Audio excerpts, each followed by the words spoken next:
하나님의 말씀은 로마서 14장 8절 말씀입니다. 우리가 살아도 주를 위하여 살고 죽어도 주를 위하여 죽나니 그러므로 사나 죽으나 우리가 주의 것이로다. 아멘. 할렐루야. 서로의 평강의 복을 기원하는 마음으로 샬롬으로 인사하시기 바랍니다. 샬롬. 화요일 새벽 기도에 잘 나오셨습니다. 오늘 화요일 아침에는 우리 여성 성경 공부가 있습니다. 많이 참여하셔서 은혜의 시간 가지시기 바랍니다. 오늘 아침부터 제가 조금 깨끗하진 않은 얘기를 좀 하겠습니다. 제가 신학교 다닐 때 화장실에 있던 낙서 이야기를 좀 하겠습니다. 여러분들 미국에는 낙서도 간혹 있는 데가 있지만 많이 없는데요. 이상하게 학교 화장실에는 한국에는 낙서가 그렇게 많더라고요. 신학교도 예외가 아니었습니다. 신학교의 낙서는 물론 아주 음담패서 그런 거는 없었습니다. 감사하게도. 근데 이제 거기에 많은 철학과 모든 신학과 자신들의 세상 돌아가는 일 그런 것들에 대한 그 많은 것들이 벽면을 가득 채워서 써 있는 것을 봤습니다. 뭔 그렇게 쓸 일이 많은지 일부러 쓰기 위해 들어간 것 같은 정도로 그렇게 많이 있었는데, 거기서 보면 이제 재밌었던 거 하나는 여러분 잘 아시는 그 니체의 신은 죽었다라고, 신은 죽었다 니체 이렇게 딱 써 있었습니다. 그러면 그 옆에다가 누가 니체도 죽었다라고 썼습니다. 그러고 신 그렇게 써놨습니다. 거기에 또 바로 옆에 누가 또 썼습니다. 니들 다 죽었다. 청소부 아줌마. 지저분하게 했으니까 너희 다 죽었다라는 뜻입니다. 그런 재밌는 낙서도 있었고요. 하나 그 당시에 제 마음을 쳤던 그 하나 또 낙서가 있었습니다. 낙서이지만 유명한 말이었습니다. 이것을 위해 죽고 이것을 위해 살 수 있는 그 무엇을 나는 발견해야 한다. 이것은 어디서 많이 들어보셨을 것입니다. 키에르케고르라는 유명한 철학자이자 신학자였던 그 덴마크의 철학자가 했던 말을 누군가 그 화장실 벽면에 써놨던 것이었습니다. 참 좋은 신학교였습니다. 그런 것을 고민하고 우리가 있게 만드는 그 키에르케고르라는 사람이, 저도 이 사람에 대해서는 잘 알지는 못합니다. 철학 쪽으로 많이 연구를 많이 안 해봤기 때문에. 이 사람이 한 질문은 아마 그 당시 이 사람이 20세 때쯤에 자신의 청년 때에 고민했던 것을 이야기했던 것이라고 합니다. 바로 인생의 최대의 목적, 자신이 살아가야 하는 그 목적이 무엇인가 고민하다가 내놓은 질문이었을 텐데, 그 자신의 인생을 온전히 투자할 만한, 무언가에 목숨을 걸 만한 것을 내가 빨리 찾아서 그것에 매진하고 싶다라는 그 뜻이었을 것입니다. 그 질문을 보면서 그 당시에도 그랬고 지금도 또한 같은 질문을 해봅니다. 저도 이제 목사라는 타이틀을 걸고, 여러분들은 각자의 자신의 삶의 자리에서 어떤 사람이라는 타이틀을 걸고 내 인생의 가장 고귀한 일이 무엇인가, 내가 목숨을 걸고 바쳐야 할 것이 무엇인가 라고 고민을 하게 되고, 지금 이 순간도 다시 고민을 합니다. 물론 우리 공통적으로 다 주님을 위해 산다고 우리가 살고 있습니다. 당연한 것이죠. 우리 크리스찬들에게는 그러한 답이 있는데, 정말 내가 주님을 위해 목숨을 걸고 살고 있는가 하는 질문은 다시 한번 해보게 되었습니다. 나는 지금 무엇을 위해 살고 있는가? 죄송하지만 나이 많으신 분들에게 이 말씀을 던지면은 그냥 죽지 못해 사는 거지 그런 얘기들로 그냥 얼버무리시고 많은 경우가 있습니다. 내 생명을 바치면서, 그리고 내가 이것을 위해 죽었다 했을 때 자랑스러울 만한, 내 삶을 마감할 때 자랑스러운 그 나의 업적이랄까 하는, 내가 이 사람은 무엇을 위해 살았다라고 얘기할 수 있는 그것이 나에게 있는가, 그러한 숭고한 삶의 목적이 나에게는 있는가 한번 돌아볼 우리가 필요가 있는 것입니다. 어저께 뉴스에서 또 봤습니다. 세월호 참사를 당한 한 아버지가 시위를 하면서 내 자식이 죽었기 때문에 나는 더 이상 살 의미가 없다 그러면서 정부를 향해, 나라를 향해 너희들이 책임져라 라고 시위를 하는 모습을 봤습니다. 그 아버지는 전부일지는 몰라도 자신의 자식이 자신의 삶의 목표였던 것 같습니다. 그 목표가 사라지자 그런 말을 할 수밖에 없는 것을 안타깝게 봤습니다. 제가 좀 전에도 말씀드렸듯이 우리 크리스찬들은 우리 삶의 목표가 감사하게도 성경 말씀에 나와 있는 것을 우리가 알 수 있습니다. 오늘 우리가 함께 읽은 로마서 말씀에 우리가 살아도 주를 위하여 살고 죽어도 주를 위하여 죽나니 그러므로 사나 죽으나 우리가 주의 것이로다. 이것이 바로 우리의 삶의 목표가 되어야 하지 않는가 생각을 합니다. 대답이 멀리 있지 않았었습니다. 성경 속에 로마서에 그 말씀이 있었습니다.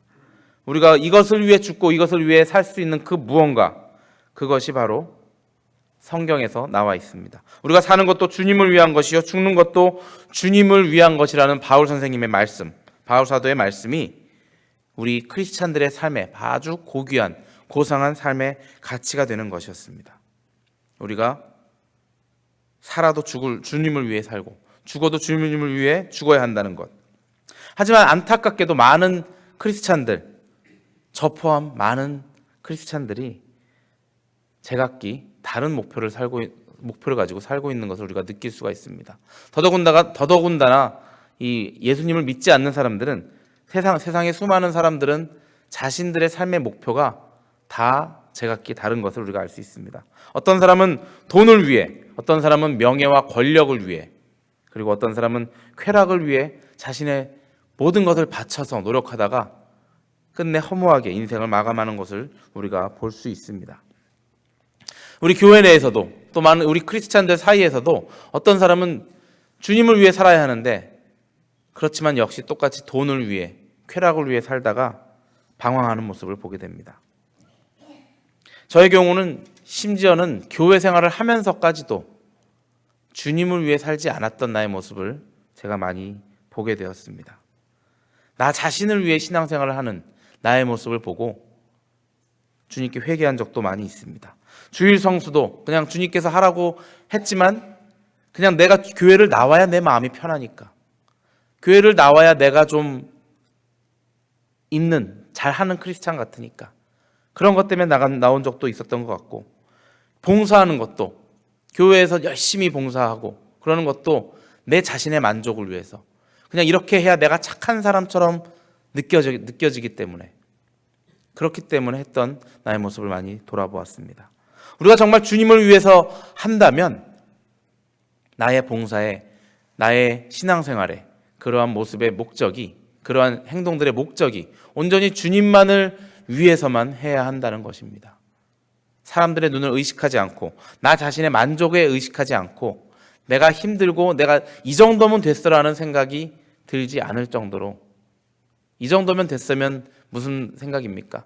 내가 이 정도면 착한 사람으로 보이는데 뭐 착한 사람인 것 같은데 하면서 그만두게 되는 그러한 일이 없는, 정말 주님이 내가 이 일을 하길 원하신다고 느껴질 때는 끝까지 그 일을 하는 그러한 모습이 우리가 주님을 위해 하는 모습이 아닐까 생각이 듭니다. 하나님을 조건 없이 사랑하기보다는 나의 욕심을 채우기 위해서, 어딘가에 숨어져 있는 나의 조그마한 욕심을 채우기 위해서 내가 주님을 따라가고 있진 않은지 내가 나의 모습을 보았던 적이 있습니다. 여러분, 신앙의 변질이라는 것이 무엇입니까? 바로 하나님의 영광을 위해 살아야 하는 그 자리가 나의 영광을 위해서 사는 신앙생활의 모습으로 바뀌는 것, 그것이 바로 신앙의 변질이라고 하는 것입니다. 너희가 성령으로 시작하여 육체로 마치려느냐? 갈라디아서 3장 3절에 다시 한번 우리에게 말씀을, 경고를 주고 있습니다. 성령님을 인하여 시작한, 주님의 명령을 받고 나의 선한 행동이 시작되고 나의 선한 삶이 시작되고 신앙생활이 시작이 되었는데 끝에는 나의 육신의 욕심을 쫓아 내가 이렇게 하니까 사람들이 자꾸 칭찬을 해줘서 자꾸 거기엔 나의 교만이 들어가고, 내가 이렇게 하니까 정말 나아 보이는 사람이 되는구나 하고 나의 육신을 쫓아서 결국은 끝내는 망해버리는 그러한 모습을 우리 바울 사도는 또 역시 경고를 하고 있었습니다. 이단이라는 말이 무엇입니까? 처음에는 이단들은 다 같아요. 하나님에서 출발하고 예수님에서 출발하지만 다를 이 끝단, 끝이 다른 것이 이단인 것입니다. 나의 신앙생활의 모습이 처음에는 순수하게 하나님을 향해서 나아갔지만 끝에는 결국은 나를 위해서 끝나는 그런 이단의 모습이 아닌가 한번 돌아보시기 바랍니다. 성경은 고린도전서 10장 31절에 이렇게 말씀하십니다.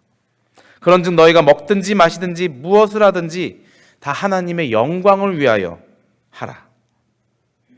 우리가 먹고 마시는 행하는 모든 행동이 하나님의 영광을 위해서 해야 한다고 그렇게 말씀하십니다. 이것은 바꿔서 말하면 하나님의 영광을 위해서 하지 않는다면 먹지도 마시지도 말라라는, 좀 잔인하게 얘기하면 그렇게 얘기할 수도 있는 것입니다. 나의 숨 쉬는 것 하나하나가 다 하나님의 영광 돌리는, 하나님께 영광 돌리는, 그렇지 않다면, 영광 돌릴 일이 아니라면 하지 말라는 말씀으로 우리가 받아들일 수도 있는 것입니다. 여러분들의 삶은 어떠십니까? 주를 위하여, 주님의 영광을 위하여 살고 계십니까? 우리가 어떻게 보면 산다는 것, 그렇게 한다는 것은, 주님의 영광을 위하여 산다는 것은 노력하면 할 수도 있습니다. 정말 우리가 나의 마음을 가다듬고 나를 겸손하게 하고 교만치 않게 모든 것을 주님의 영광을 위하여 살 수도 있지만, 죽는 것까지 주님의 영광을 위하여 죽을 수 있겠습니까? 우리가 죽어도 예수를 위하여 죽나니라는 말을 들었을 때 우리가 주님을 위해 죽는다는 것, 그것은 바로 무엇입니까? 쉽게 말하면 그것을 순교라고 합니다. 순교. 우리가 일제강점기나 아니면 그 로마 시대의 헤롯 왕의, 아니면 네로 황제의 박해 때 순교를 당하는 것, 어쩌면 육신의 순교를 당하는 것, 하나님을 쫓아가면서 하는 것, 우리가 그 당시였으면 할 수 있었을지도 모릅니다. 하지만 지금 우리가 사는 이 세상에서는 우리가 기독교를 믿는다고 죽임을 강요하는 데는 없습니다. 그런 상황에서 우리가 어떠한 순교를 해야겠습니까? 사도 바울은 또 고린도전서 15장 31절에서 이렇게 고백합니다. 형제들아, 내가 그리스도 예수 우리 주 안에서 가진 바 너희에게 대한 나의 자랑을 두고 단언하노니, 자랑을 하겠다는 것입니다. 나는 날마다 죽노라. 날마다 순교하는 삶을 산다는 바울 사도의 말씀을 우리가 볼 수 있습니다. 우리에게 필요한 순교가 바로 이런 것입니다. 날마다 죽는 것. 어떻게 죽는 것입니까? 우리가 같이 살고 있는 부부 간에, 아니면 나의 친한 친구 앞에서, 수많은 대인관계 속에서 내가 죽는 것. 내가 나의 교만함을 버리고 나의 자랑을 버리고 오직 내가 믿는 하나님을 그 사람이 볼 수 있도록 나의 모습을 죽이는 것, 그것이 바로 우리의 삶에 있어서의 매일매일의 순교가 아닐까 생각을 합니다. 너무 갖다 붙이는 거 아니냐라고 생각할 수도 있지만 우리는 현재 그것밖에 할 수 없습니다. 그리고 그것이 쉬운 일이 결코 아닙니다. 여러분들 부부 생활을 해보신 분들 다 아시겠지만 어떻게 배우자 앞에서 그렇게 쉽게 죽어지던가요? 우리가 부부싸움을 왜 합니까? 서로 안 죽으려고 내 말이 맞아 하면서 끝까지 나가다 보면 결국 크게 싸움이 나고, 그러면서 마지막에 네가 집사야, 네가 권사야, 네가 목사야, 그런 얘기까지, 그런 말은 집에 하진 않습니다만 그런 말까지 나가게 되는, 결국은 그런 일이 벌어지는 것이 아닙니까? 그 앞에서 만약에 내가 집사인데, 내가 권사인데, 내가 장로인데 하면서 내가 여기서 이쯤에서 내가 나를 죽여줘야 저 사람이 내가 믿는 하나님을 더욱 믿겠구나 하는 그런 마음이 든다는 것이, 그것이 바로 순교의 자세인 것입니다. 우리가 할 수 있는 최선의 순교. 우리 날마다 죽노라 한 그 말씀을 가지고 내가 맨날 정말 목숨을 끊는다면 정말 그건 하나님이 원하시는 일이 아니고, 우리가 죽기를 바라는 바울 사도의 말은 하나님 앞에 예수님 십자가를 지신 그 모습 그대로 우리도 함께 같이 가라는 말씀인 것입니다. 내가 하나님의 영광을 가리지 않기 위해서라도 또 한 번 죽자. 내가 죽자. 우리가 흔히 말하는 내가 죽어야지 하는 그런 죽자가 아닙니다. 내가 맞는 것 같지만, 내가 맞아서 내가 끝까지 나가면 내가 죄를 이길 것 같지만, 내가 크리스찬인 걸 알고 있는 저 사람에게는 내가 져줘야겠다. 물론 하나님의 그 이름을 망령되이 일컫는 일에서는 지면 안 되는 것이죠. 하나님을 높이는 일이 아닌 세상에 내가 양보해야 할 일들, 나의 자존심, 나의 자랑거리, 그런 것들을 침해하는 일들 앞에서 내가 죽어줄 수 있는 그런 죽음을 이야기하는 것입니다. 요즘 한국 기독교가 죽었다고 말을 많이 듣습니다. 기독교, 한국에는 4분의 1이 기독교라는 말을 하죠. 대충 그냥 4천만 중에 지금 5천만 가까이 되지만 1,000만 명 이상이 기독교인이라는 말을 합니다. 하지만 그 기독교인들이 자신의 역할을 같이 다 하지 못하기 때문에 이 나라는 죽었다라는 말을 합니다. 기독교인들이 하지 못하기 때문에.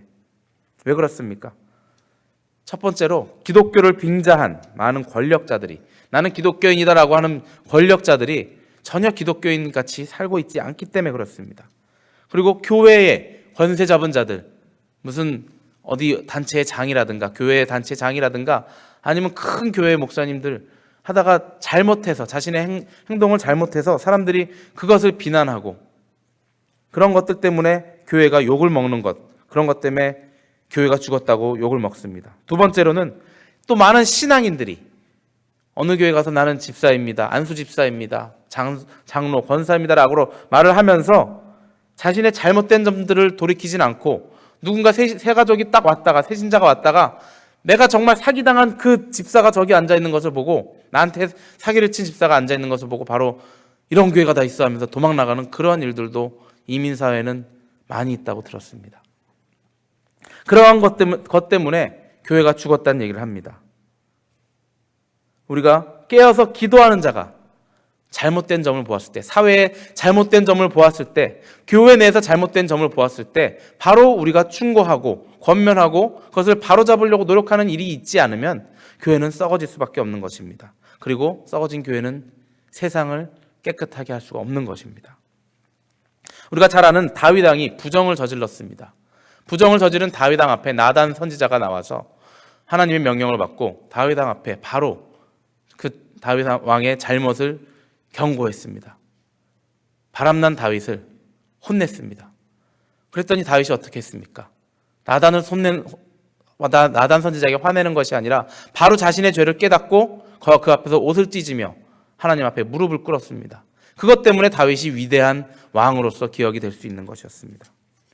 크리스찬 지도자들이 나라를 위해 그 옛날 일제시대 때 잘못된 나라를 위해 3.1운동을 펼치면서 거기에는 3.1운동에 서명을 한 많은 사람들이 기독교 지도자들이었습니다. 나라를 위해 싸웠습니다. 오늘날 우리 교회가 썩어가는 이유는, 우리들의 교회가, 이 세상의 교회들이 썩어가는 이유는 아무도 정화시킬 생각을 하고 있지 않다는 것입니다. 시끄러워지는 것만에만 그런 것만 싫어서 가만히 침묵을 지키고 부정을 바로잡지 않는다면 하나님께서 나중에 우리에게 책임을 물으실 것입니다. 또한 교회 공동체 안에서 순교의 신앙이 없기 때문에 그럴 것입니다. 내가 나한테 좀 내 이름에 먹칠을 하더라도 내가 저 사람은 왜 이렇게 시끄러워라는 말을 들을지라도 잘못된 것을 바로잡으러 노력을 하든 그러한 사람이 없기 때문에 그런 누군가 하겠지, 나 아니어도 누군가 하겠지라는 그런 안이한 생각 때문에 이 사회하고 교회가 똑같이 되어가는 그런 모습을 우리가 볼 수 있습니다. 고난받으려 하기보다는 영광을 받으려고도 하고, 그리고 철저히 나를 죽이고 예수님을 따라가려고 하기보다는 그저 내 이기심과 내 안위만 생각하는 우리의 모습 때문에 이 세상과 사회가 바로 되지 않는 것 같습니다. 그런 우리들에게 예수님께서 친히 요구하십니다.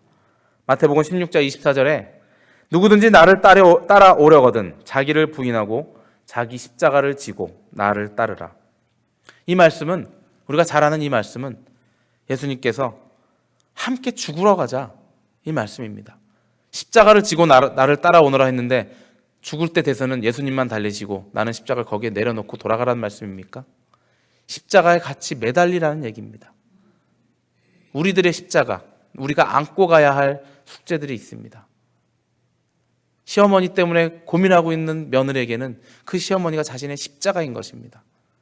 남편 때문에, 부인 때문에 괴로워하고 있는 분에게는 그것이 자기의 십자가입니다. 자식 때문에 속 썩고 있는 부모님들은 자식이 자신의 십자가인 것입니다. 그 십자가를 지고 오라고 하셨습니다.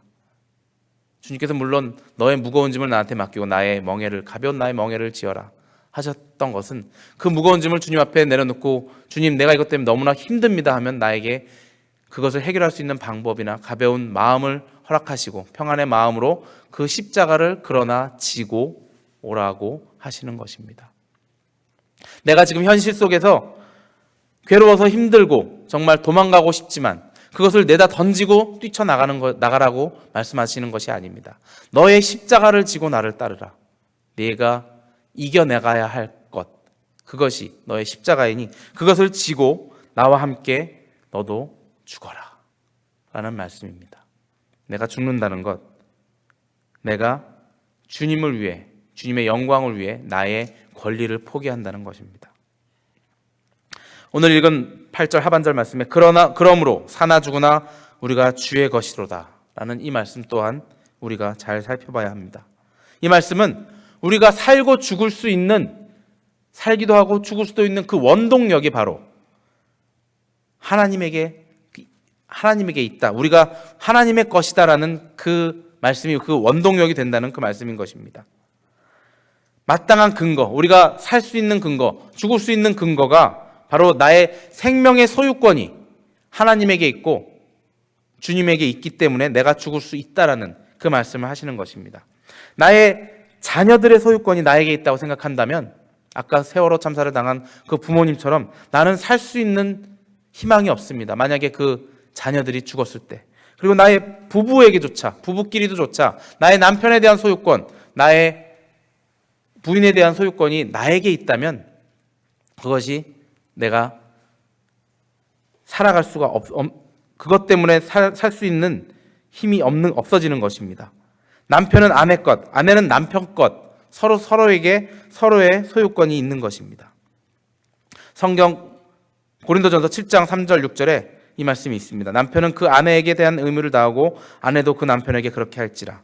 아내는 자기 몸을 주장하지 못하고 오직 그 남편이 하며 남편도 그와 같이 자기 몸을 주장하지 못하고 오직 그 아내에게 하나니. 이 말씀처럼 그 부부간에는 서로의 소유권이 상대방에게 있는 것입니다. 내 몸은 나의 것이라고 나를 주장하지 못한다는 것입니다. 이렇게 부부도 자식도 나의 것이 아니라 나 자신도 우리 주님의 것입니다.